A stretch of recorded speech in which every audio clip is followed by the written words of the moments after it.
On the night of May the 27th, drones hit two gas stations in the city of Livny, Ariol region. Petrol stations are located 250 meters from each other in close proximity to the Livny oil depot. Due to regular drone attacks on Russian refineries in May 2024, according to Reuters, 12% of oil refining capacity in Russia was idle. Back at the end of April 2024, Western media wrote, a wave of drone strikes on oil refineries in the depth of Russia has led to the fact that the Federation is running out of gasoline.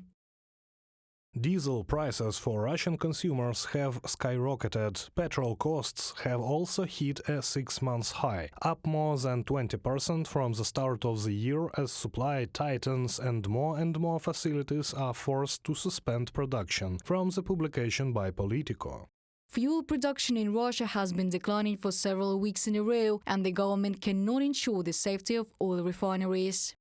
From May 13 to 19, according to official statistics, Russian refineries produced 740,000 tons of gasoline, 2.5% less than the week before, 5% less than in early May and 20% less than the levels of the end of December. Then refineries produced more than 930,000 tons of gasoline weekly, from the publication by the Moscow Times. To compensate for losses and avoid shortages, the Ministry of Energy allowed oil refineries to reduce gasoline quality requirements, writes Reuters, citing sources. Thus, manufacturers were allowed to increase the share of aromatic compounds in gasoline by 7% and the share of ethyl alcohol by 5%. And in order to hide the catastrophic collapse in production, the Russian authorities closed data on fuel production volumes. The Russian Ministry of Energy stated that this was done because the information could be used by unscrupulous market participants for manipulation.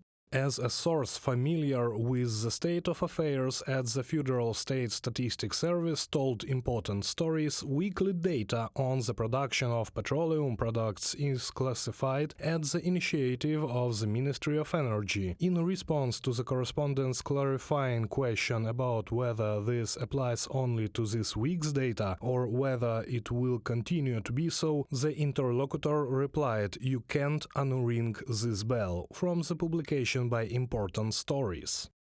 It's not a matter of unscrupulous market participants, experts say. Moscow wants to hide fuel production data so it can manipulate the numbers in its favor.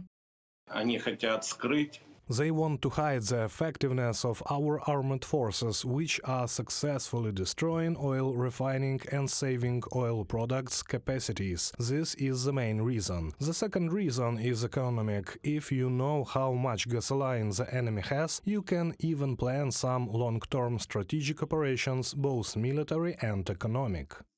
Ukraine has invested considerable funds in the development and production of long-range drones, some successfully traveling more than 1,000 kilometers. This means that approximately half of the oil refineries in the Federation are under threat. Air defense is not able to protect them, the Kremlin admitted. Therefore, company management is massively buying stationary and mobile systems for protection against drones. And the largest Russian oil company, Rosstat, asked the authorities to compensate for the costs of protecting its refineries from drone attacks. Reported by Diana Kolesnik, Nikita Skoblikov, UATV News.